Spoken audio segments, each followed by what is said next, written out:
Pas varritjeve e premtimeve disa vjeçare, më në fund Gradeci me 1300 shtëpi e me rreth 500 familje do të ketë sallën sportive.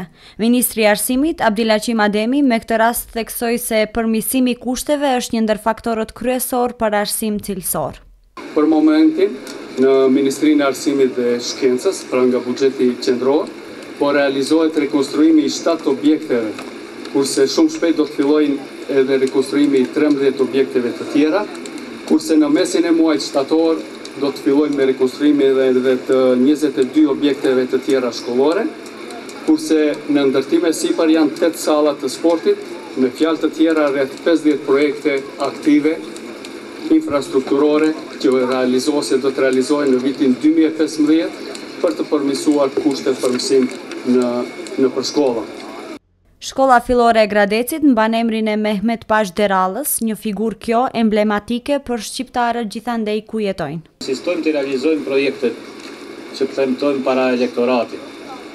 Ate kemi dhe obligim, ate e bojmë edhe me vullnet, nuk e bojmë vetëm se ashtu duhet si punë borxhi, por këtu besoj ka një veçori se jemi në Gradec, jemi në fshatin vendingjen e Mehmet Pash Derallës, që dhe shkolla mban emrin, i cili ka pas idealet e veta para 100 viteve dhe ne jemi fatlumët që si gjenerat promovojmë objekte.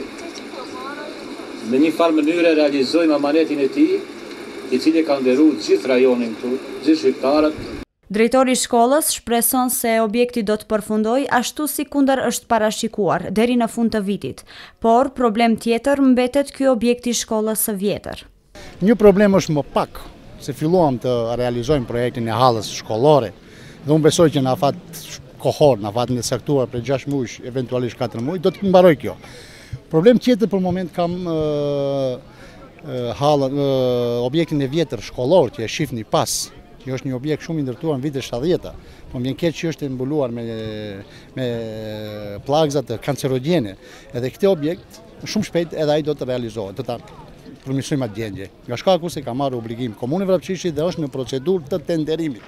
Kryetari i Komunës së Vrapçishtit thotë se brenda mundësive, pushteti vendor është munduar t'i ndalë me ndihmë çdo vendbanimi që ka sipas tij hallet dhe kërkesat e veta. Ne si komuna rurale mundohemi që në të gjitha fshatrat të mbajmë një baraspesh në investime, dikundi rrugë, dikundi ujësjellës, dikundi kanalizim, dikundi sallë sportive, dhe kështu në Gradec paralelisht me sallën sportive, në thënë bëhen disa rekonstruime me ndihmë edhe të donatorëve qytetarë të fshatit Gradec në diasporë që janë duke punuar në vendet evropiane.